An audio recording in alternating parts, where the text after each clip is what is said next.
दयनीय है। इनके हालात अगर नहीं सुधरे तो ये देश को बहुत बड़ा नुकसान होगा। ये प्रधानमंत्री उस समय के मनमोहन सिंह जी को उन्होंने अपनी रिपोर्ट सौंपी, उन्होंने वक्फ बोर्ड के ऊपर भी लंबी चौड़ी चर्चा करी कि वक्फ बोर्ड किस प्रकार से काम कर रहा है, किस प्रकार से भ्रष्टाचार में लिप्त है। मात्र 2% मुस्लिम समाज के लोग जो उस पर शासन कर रहे हैं, उसके साथ कांग्रेस के बड़े नेता नेहरू परिवार से लेकर के आज कांग्रेस के राष्ट्रीय अध्यक्ष जैसे लोग, अहमद पटेल जैसे लोग, और भी कांग्रेस के कई दिग्गज केंद्रीय मंत्री तक उस भ्रष्टाचार में, उस षड्यंत्र में शामिल है।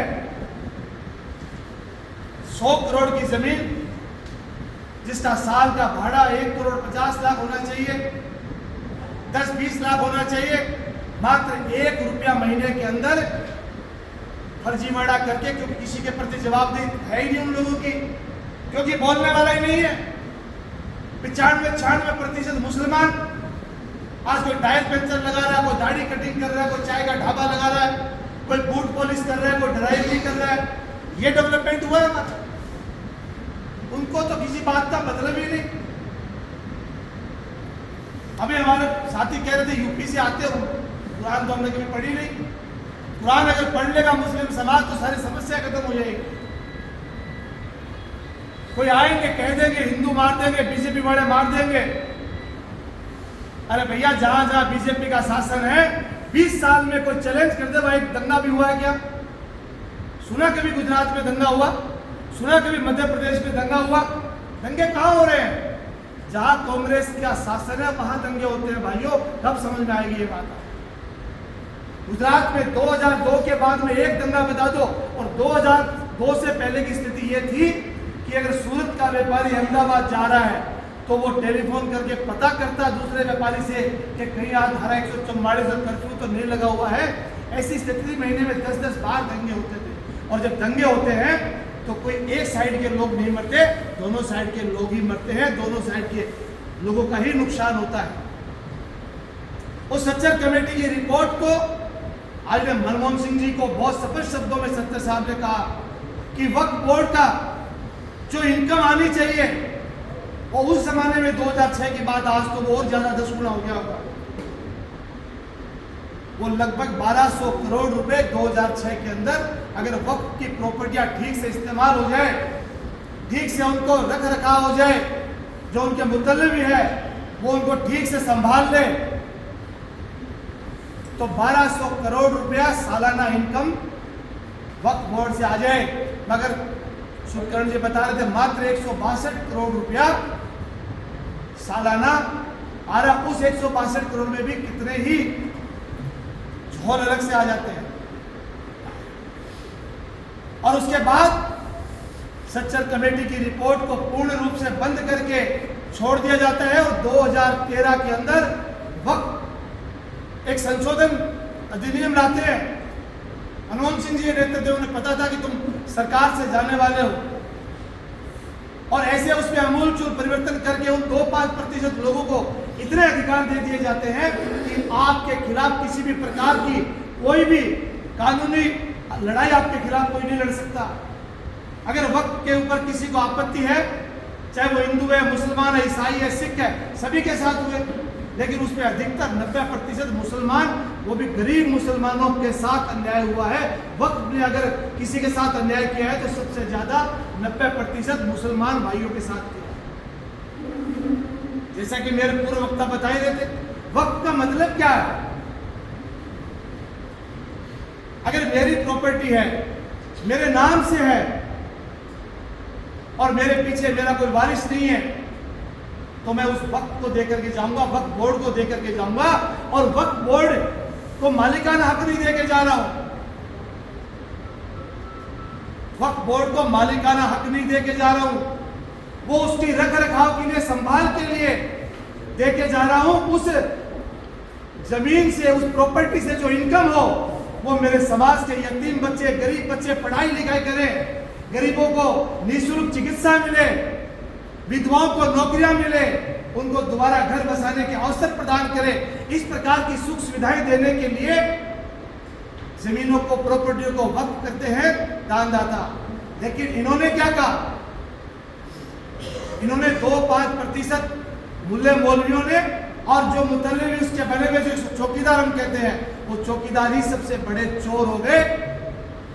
और उन्होंने अपने निजी यूज के लिए निजी दोस्तों को, चाहे वो और भी बड़े बड़े उद्योगपति हैं, वो हिंदू समाज के भी हैं, उनके साथ साठ-गांठ करके आज कर्नाटक में, हैदराबाद में जो बड़े बड़े नेता बोल रहे हैं, हमारे राष्ट्रीय अध्यक्ष जी ने राज्यसभा में खड़गे साहब को चुनौती दी कि 2000 एकड़ भूमि कर्नाटका में वक्फ बोर्ड की आपने कब्जा कर रखी है। और खुले रूप से चुनौती दी, खड़गे जी अगर मेरी बात गलत हो तो मुझे भारत के सुप्रीम कोर्ट में मेरे को घसीटे, मानहानि का आप दावा करें।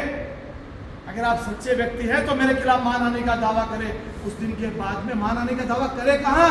2000 एकड़ जमीन कर्नाटक की, अरबों रुपए की, वक्फ बोर्ड की, गरीब मुसलमानों की, उन बेटियों की, उन माता बहनों की जो विधवाएं हैं, जरूरतमंद है, वो और कोई नहीं, हमारे मुस्लिम समाज की बहन बेटियां हैं।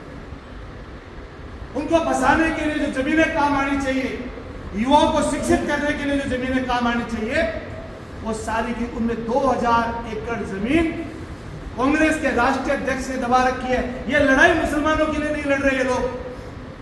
हैदराबाद के जो मुसलमानों के सबसे बड़े रहनुमा बन रहे, घूम रहे देश भर में, ओवैसी बंधु, पता करो हैदराबाद में वक्फ बोर्ड की कितनी जमीनों पे उन्होंने कब्जा कर रखा है। जयपुर के रफीक खान, आमिर कागजी, इन लोगों को पता करो जयपुर में इन्होंने वक्फ की कितनी जमीनों पे कब्जा कर रखा है। वो मेरी या शुभकरण जी की या बनवारी जी की नहीं है, वो राजस्थान के, जयपुर के, झुंझुनू के गरीब मुसलमानों के हक का पैसा है, उनके हक की जमीनें हैं मित्रों। इसलिए ये कार्यशाला हो रही है कि आप कब तक सोए रहोगे, कब तक डर डर के वोट देते रहोगे इनको? इनके खिलाफ उठना होगा, खड़ा होना होगा। इसलिए मैं जिला अध्यक्ष जी से आग्रह करता हूं कि एक बड़ी कार्यशालाएं करें। मैं खालिद भाई से भी आग्रह करूंगा, आपने जो विषय रखा वो सारगर्भित है, हमारे बोलने की आवश्यकता नहीं है। सुखकरण जी ने बहुत तथ्यों के साथ बात रखी, हिदायत खान जी ने बहुत तथ्यों के साथ बात रखी, मगर मेरी और सुखकरण जी की बात हो सकता है कोई मुस्लिम नकार दे, मगर खालिद और हिदायत खान जी बोलेंगे तो मुस्लिम समाज के लोग उसे समझेंगे, मानेंगे। इसलिए मुस्लिम बस्तियों में, मुस्लिम मोहल्लों में आपको जाना होगा। ये लोग झूठ फैलाने में माहिर है, बोलेंगे कि मस्जिदें खाली करवा देंगे। अरे यार, कभी ऐसे होती है क्या मस्जिदें खाली? कब्रिस्तानों पे कब्जे कर लेंगे। इस कानून से इसका कोई लेना देना ही नहीं है। जब CAA आया था, नागरिकता संशोधन अधिनियम आया था आज से 4 साल पहले, आप कुछ लोग ध्यान आ रहा है ना, उस कानून के लिए क्या अफवाह फैलाई कि सारे मुसलमानों की नागरिकता खत्म हो जाएगी, मुसलमानों को भारत से निकालने का काम करेंगे। अरे भैया, कानून को पढ़ लेते तो तुम्हारे समझ में आ जाती। वो नागरिकता संशोधन अधिनियम जो था CAA, वो नागरिकता छीनने का कानून ही नहीं था, संशोधन ही नहीं था, वो तो नागरिकता देने के लिए था। जो धर्म के आधार पे अफगानिस्तान से, बांग्लादेश से, पाकिस्तान से जो वहां के अल्पसंख्यक लोग थे, वह अल्पसंख्यक कौन है? हिंदू है, ईसाई है, सिख है, जैन है, जो धर्म के आधार पे वहां से निकाल दिए गए, अपने व्यापार, अपनी जमीनें छोड़ करके आ गए। और वो कब से आए हुए हैं? 1947 के बाद से उनका पलायन लगातार चल रहा है। जब आदरणीय सतीश पूनिया जी राजस्थान भारतीय जनता पार्टी के प्रदेश अध्यक्ष थे, तो जैसलमेर के दौरे पे मुझे जाने का अवसर मिला उनके साथ, और एक विजिट हमने वहां करके, उस समय CAA का पूरा मामला देश में गरमाया हुआ था। वहां हजारों की संख्या में कच्ची झोंपड़ियों की एक बस्ती बनी हुई थी जैसलमेर में।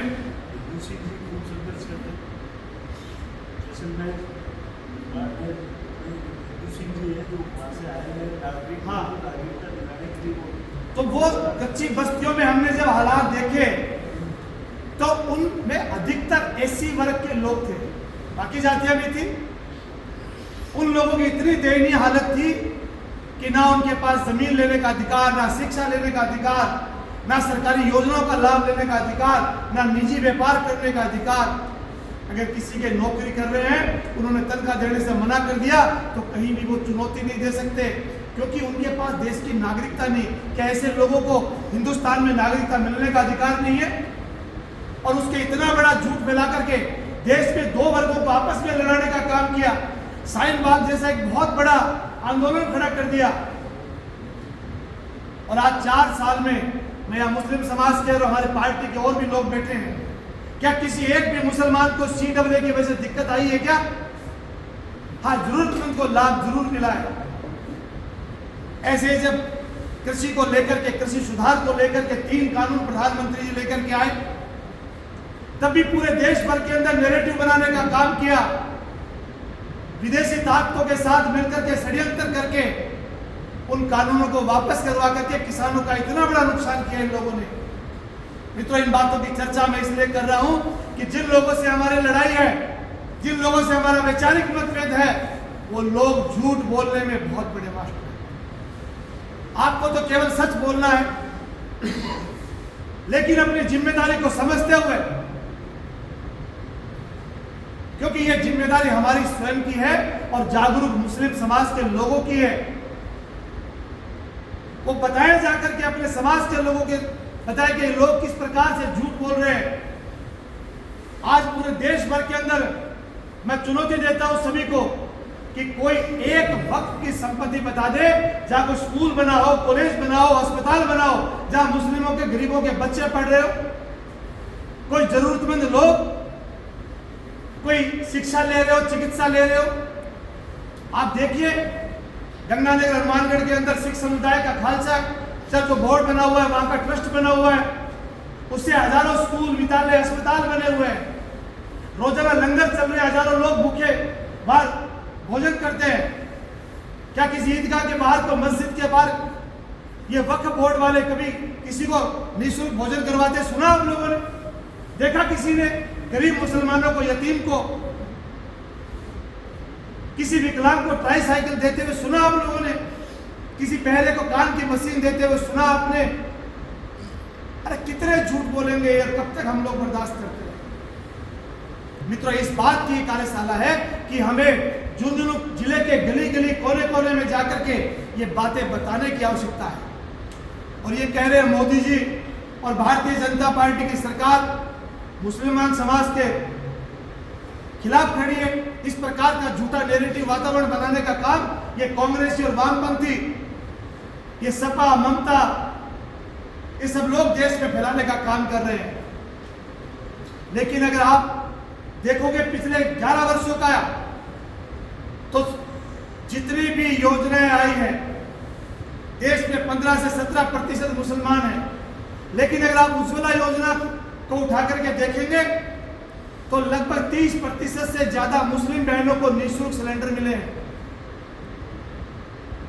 अगर जननी सुरक्षा, मात्र जननी सुरक्षा अगर आप देखेंगे, आप जाकर के देखिए जयपुर के जनाना अस्पताल में लाइन लगा करके हमारी बहनें बुर्का लगा के खड़ी है, और जिनको भारत सरकार से, राजस्थान सरकार से इतना लाभ मिल रहा है, उनको सरकारी योजनाओं का लाभ वो उठा रहे हैं। मुद्रा योजना में 37% से ज्यादा मुस्लिम युवाओं को लोन मिले हैं। ऐसे कितने योजनाएं हैं जो मुस्लिम समाज को आज मोदी जी बराबर भागीदारी उनकी हो रही है। सबका साथ, सबका विकास, सबका विश्वास, सबका प्रयास, इस भाव के साथ वो काम कर रहे हैं। आज अगर आप आवास योजना में देखेंगे तो हर तीसरा घर मुसलमान का बन रहा है। मित्रों, मोदी जी ने कभी नहीं कहा कि आवास योजना के अंदर या मुद्रा योजना के अंदर या उज्ज्वला के अंदर केवल हिंदुओं के लिए, देश के 140 करोड़ भारतीयों के लिए वो योजना लेकर के आते हैं। इन्होंने अल्पसंख्यक, बहुसंख्यक के नाम से देश को तोड़ने का काम किया। मनमोहन सिंह जी ने कहा कि भारत के में जो संसाधन है उन पे पहला अधिकार अल्पसंख्यक समुदाय का, मुस्लिमों का है। और मोदी जी ने क्या कहा 2014 में आते कि भारत के संसाधनों पर पहला अधिकार गरीब का है, और सबसे ज्यादा गरीब कौन है? मुसलमान है। अगर संसाधनों पे मुसलमानों का अधिकार होगा तो फिर वही 5% उलेमा, मौलवी, आपके मठाधीश, आपके बोर्डों के चेयरमैन वो फिर उस संसाधनों का लाभ ले जाएंगे। मोदी जी ने कहा कि अल्पसंख्यक का नहीं, गरीब का हक है, और ज्यादातर गरीब 90% आज भी गरीब मुस्लिम समाज में है।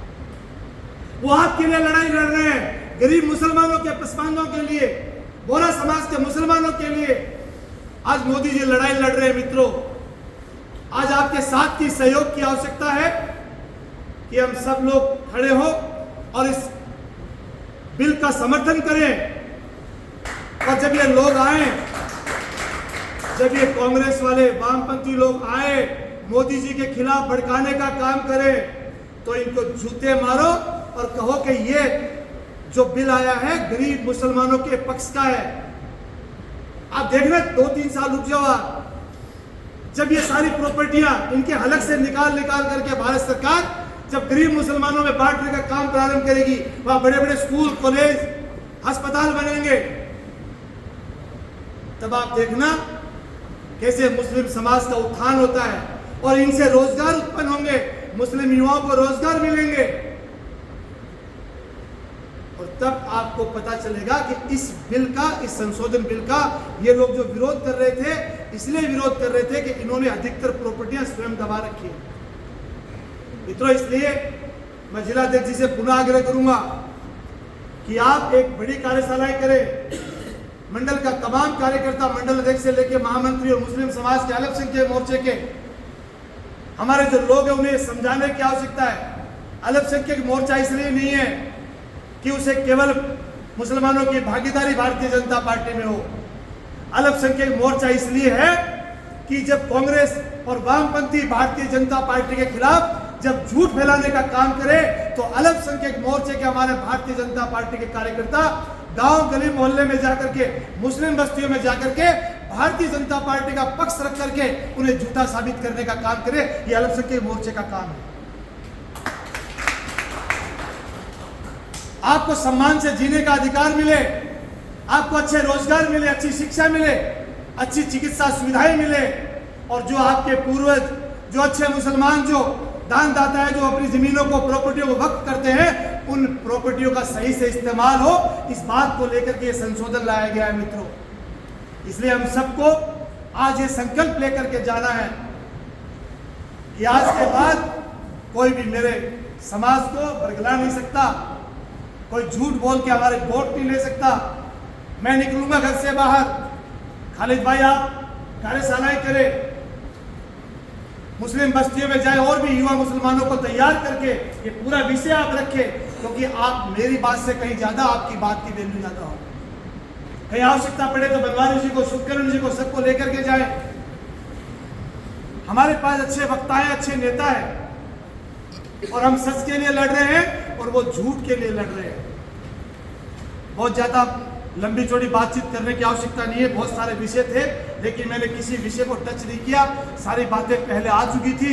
इसलिए मैं तो पुनः आप सबसे आग्रह करता हूं कि कार्यशाला सब सही मायने में इसका जो हेतु है वो जब सिद्ध होगा, जब आप लोग इसको समझेंगे, राजनीति से ऊपर उठ करके समाज की भलाई के लिए आप लोग बाहर निकलोगे और मुस्लिम समाज को जागरूक करने का काम करोगे कि मोदी जी ने कहा है, पार्लियामेंट्री जो भारतीय जनता पार्टी का पार्लियामेंट्री बोर्ड है, जो हमारे संसदीय दल की मीटिंग है, उसमें मोदी जी ने कहा कि हम 2047 में जब 100वीं आजादी का स्वतंत्रता दिवस मनाएंगे, जब भारत एक विकसित राष्ट्र की श्रेणी में खड़ा होगा, उस समय अगर 15% मुसलमान पिछड़ गया तो क्या हम भारत को एक विकसित राष्ट्र कह पाएंगे? इसलिए ये 15-20% मुसलमानों का भी विकास होना चाहिए, ऐसा विजन हमारे प्रधानमंत्री जी का है। आपने बुलाया, मान सम्मान दिया, आपका बहुत बहुत